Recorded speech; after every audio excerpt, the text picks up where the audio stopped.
നിയമസഭാ അവലോകനമാണ്. നിയമസഭ എന്നാൽ ജനങ്ങളെ ബാധിക്കുന്ന പ്രശ്നങ്ങൾ ചർച്ച ചെയ്യാനുള്ള സഭ എന്നാണല്ലോ നമ്മൾ മനസ്സിലാക്കിയിട്ടുള്ളത്. അങ്ങനെയെങ്കിൽ ഇപ്പോൾ ഈ സംസ്ഥാനത്തെ ജനങ്ങളെ ബാധിക്കുന്ന ഏറ്റവും വലിയ പ്രശ്നം അരിയുടെ വിലയാണ്. അരിവിലയിലെ വർധന. അരിയുടെ വില ഇപ്പോൾ വർദ്ധിക്കാനുള്ള കാരണം കഴിഞ്ഞ സർക്കാരിൻ്റെ കാലത്തെ അരി വാങ്ങിയതിലുള്ള അഴിമതിയാണ് എന്ന് ഈ സർക്കാർ കണ്ടെത്തിയിരിക്കുന്നു. സർ, അഴിമതിക്കെതിരെ കർശനമായിട്ടുള്ള നിലപാട് സ്വീകരിക്കുന്ന ഗവൺമെൻറ്റാണ് ഈ ഗവൺമെൻറ്. അക്കാര്യത്തിൽ ഒരു സംശയം വേണ്ട. ഒരു അഴിമതിക്കാരനെയും വെറുതെ വിടാൻ വേണ്ടി പോകുന്നില്ല. പോലീസ് തല അന്വേഷണം നടക്കുന്നുണ്ട്, ഡിപ്പാർട്ട്മെൻറ്റ് തല അന്വേഷണം നടക്കുന്നുണ്ട്. രണ്ട് അന്വേഷണങ്ങളും ഫലപ്രദമായി വളരെ വേഗതയിൽ നടത്തി ഈ ഖജനാവിനെ കട്ടുമുടിച്ച ജനങ്ങളെ കൊള്ളയടിച്ചവരെ നിയമത്തിന് മുന്നിൽ കൊണ്ടുവരാൻ ആവശ്യമായിട്ടുള്ള നടപടി സ്വീകരിക്കുമെന്നുള്ള കാര്യത്തിന് ഒരു സംശയം വേണ്ട. ഓർക്കാപ്പുറത്ത് എഴുന്നേറ്റ് ഒരു രാഷ്ട്രീയ പ്രസ്താവന നടത്തിയതല്ല മന്ത്രി. നിയമസഭയിൽ വന്ന ചോദ്യങ്ങൾക്ക് മറുപടി പറയുകയാണ്. തോമസ്, കഴിഞ്ഞ ഗവൺമെന്റ് അഴിമതിയൊക്കെ അന്വേഷിക്കുക. പക്ഷേ 9 മാസമായിട്ട് ഇത് തന്നെ പറഞ്ഞുകൊണ്ടിരുന്നാൽ മതിയോ? ഇപ്പോൾ 45 രൂപ കടന്നിരിക്കുന്നു അരിയുടെ വില. ഭരണപക്ഷത്തു നിന്നുള്ള എല്ലാ ചോദ്യകർത്താക്കളും ഈ കാര്യം പറഞ്ഞു. അതെ, അതുകൊണ്ട് നമ്മുടെ സംഘം ആന്ധ്രയിൽ എത്തിയിട്ട് അവിടെ കിട്ടുന്നില്ല, ബംഗാളിലേക്ക് പോകാൻ തുടങ്ങിയെന്നേ പറയുന്നുള്ളൂ. അപ്പോൾ 50 കഴിഞ്ഞാലും തീരുമാനമാവുമോ? അരിവില അതുപോലെ നിത്യോപയോഗ സാധനങ്ങളുടെ ഒക്കെ വില കുറച്ചു കൊടുക്കാനുള്ള അടിയന്തര നടപടി വേഗത്തിൽ സമയബന്ധിതമായി സ്വീകരിക്കും. സർ, അരിവില താങ്ങാൻ കഴിയാത്ത തരത്തിൽ ഉയരുകയാണ്. അത് കേരളത്തിൻ്റെ മാത്രം വിശേഷമല്ല സർ. അരി ഉൽപ്പാദിപ്പിക്കുന്ന അല്ലെങ്കിൽ അരി വിളയിക്കുന്ന ആന്ധ്രയിൽ, ഞാൻ പറയുന്നു കേൾക്ക്, സമാധാനമായിട്ട് കേൾക്ക്. ആന്ധ്ര സംസ്ഥാനത്ത് സാർ അങ്ങ് ക്ഷമയോടുകൂടി കേൾക്കണം സാർ. പ്രതിപക്ഷ നേതാവ് അങ്ങിങ്ങനെ അക്ഷമനായാൽ എങ്ങനെയാണ് സാർ? അങ്ങ് മറ്റുള്ളവർക്ക് മാതൃകയാകല്ലേ സാർ? സാർ അങ്ങിങ്ങനെ അക്ഷമനായാൽ സാർ കുറുവ അരിക്ക് ആന്ധ്രയിൽ 32 മുതൽ 30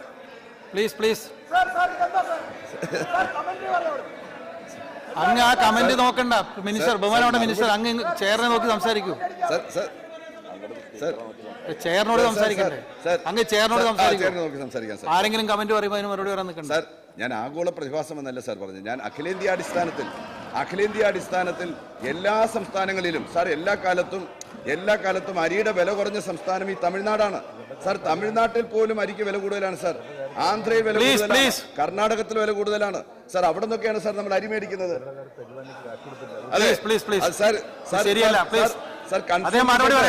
കൺസ്യൂമർ ഫെഡ് ഇവരുടെ കാലത്ത് യുഡിഎഫിന്റെ കാലത്ത് കൊടുക്കാത്ത കയറിയിറങ്ങി നടക്കുക.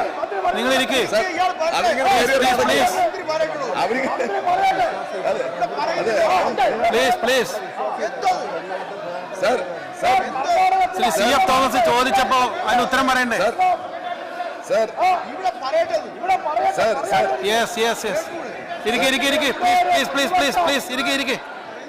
ശ്രീ രാജേഷ് ഇരിക്കൂ. നിങ്ങളിരിക്കൂ. ശ്രീ സാദത്ത് സാർ ഇവര് വിഷമിച്ചിട്ട് കാര്യമൊന്നുമില്ല സാർ. ഇവരുടെ കാലത്ത് വാങ്ങിയ അരിയുടെ വില പോലും കൊടുക്കാതെ ആ അരി വിറ്റവർ കയറി ഇറങ്ങി നടക്കുകയാണ് സാർ. നമ്മുടെ സംസ്ഥാനത്തോടുള്ള വിശ്വാസ്യത തന്നെ തകർത്ത കൂട്ടാണ് സാർ ഇവര്. നമ്മുടെ സംസ്ഥാനത്തോട് കച്ചവടക്കാർക്കുള്ള വിശ്വാസ്യത തകർത്ത വില കൊടുക്കാത്ത മാന്യന്മാരാ. അരി പോലും തരാൻ വേണ്ടി തയ്യാറാവുന്നില്ല. നിങ്ങളുടെ കാലത്ത് കൊടുത്തതാ സാർ. ആളുകൾക്ക് നമ്മളെ വിശ്വാസമില്ലാതാക്കി മാറ്റിയത്. നിങ്ങൾ വിഷമിക്കേണ്ട.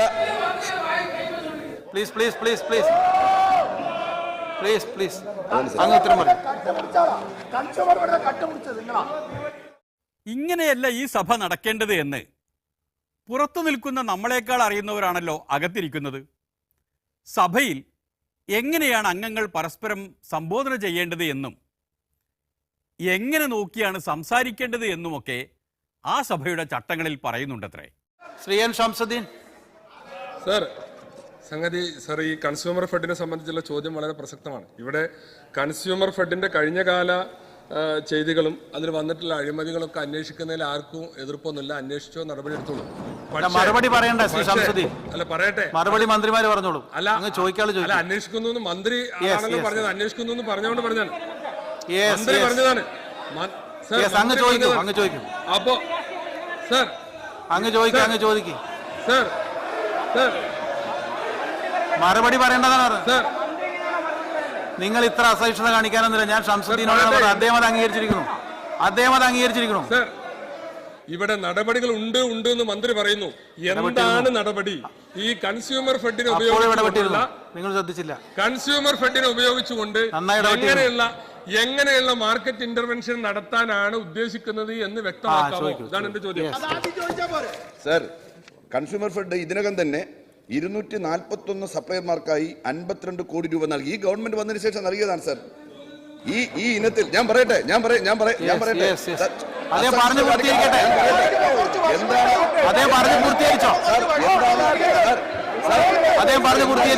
ഇതൊക്കെ പറയുമ്പോ ഇത് പറയുമ്പോ നിങ്ങൾക്ക് ഇത് സാർ കട്ടുപിടിച്ച നിങ്ങൾക്ക് സാർ നിങ്ങളുടെ കൂട്ടുകാരാണ്. ഞാൻ പറയട്ടെ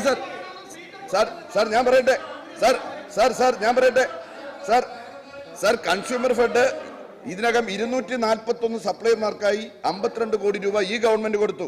ഈ ഇനത്തിൽ സാർ അതുകൂടെ കേൾക്കൂ അനിൽ, അതുകൂടെ കേൾക്കൂ. ഈ ഇനത്തിൽ 157 കോടി രൂപ കൂടെ കൊടുത്തു തീർക്കാനുണ്ടെന്നാണ് കണ്ടെത്തിയിരിക്കുന്നത് സാർ. അതെ, അതും കൊടുക്കാൻ വേണ്ടിയിട്ടുള്ള നടപടി സ്വീകരിക്കാണ് സാർ. സാർ നിങ്ങൾ ഉണ്ടാക്കിയ കുഴപ്പമാണ് സാർ. ഏതായാലും അങ്ങ് ചോദിച്ച ചോദ്യത്തിന് മറുപടിയുണ്ട്. അത് ഒരു കണക്കില്ല എന്നുള്ളതാണ് ഏറ്റവും പ്രധാനപ്പെട്ട പ്രശ്നം എന്ന് പറയുന്നത്. നിങ്ങളുടെ കയ്യിൽ എന്തെങ്കിലും രേഖയുണ്ടോ എന്ന് ചോദിച്ചപ്പോൾ രേഖയൊന്നും കയ്യിലില്ല. പിന്നെ എങ്ങനെയാ നിങ്ങൾ അരി കൊടുത്തത്? അരി ഞങ്ങൾ ഫോണിൽ വിളിച്ചു പറഞ്ഞു കൊടുത്തു. അങ്ങനെയാണ് ബിസിനസ്സുകാർ വരുന്നത്, ട്രേഡേഴ്സ് വരുന്നത്. സാർ, എന്ത് തരം ഭരണമാണ് സാർ നമ്മുടെ സംസ്ഥാനത്ത് കഴിഞ്ഞ 5 വർഷക്കാലം നിങ്ങൾ ഈ കൺസ്യൂമർ ഫെഡ് നടത്തിയത്? ഇങ്ങനെ പട്ടാപ്പകൽ കൊള്ളയടിക്കാമോ സാർ? പട്ടാപ്പകൽ രാജ്യത്തിലെ ജനങ്ങളുടെ കൊള്ളയടിച്ചിട്ട് ഇങ്ങനെ നിൽക്കുകയാണ്. സാർ എന്തായിരുന്നാലും ഞങ്ങൾ ഇടപെടുകയാണ്.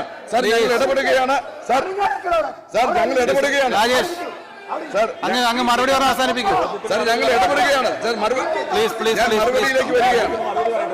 അങ്ങ് മറുപടി ചെയറിനോട് പറഞ്ഞ് അവസാനിപ്പിക്കൂ. അരിവിലെയാണെങ്കിലും ക്രമസമാധാനമാണെങ്കിലും LDF ആണോ UDF ആണോ വഷളാക്കിയത് എന്ന കാര്യം തർക്കിച്ചു തീർക്കാനുള്ള സഭയാണിത് എന്ന് തോന്നുന്നു. ആയതിനാൽ അവലോകനം നിർത്തുകയാണ്. നന്ദി, നമസ്കാരം.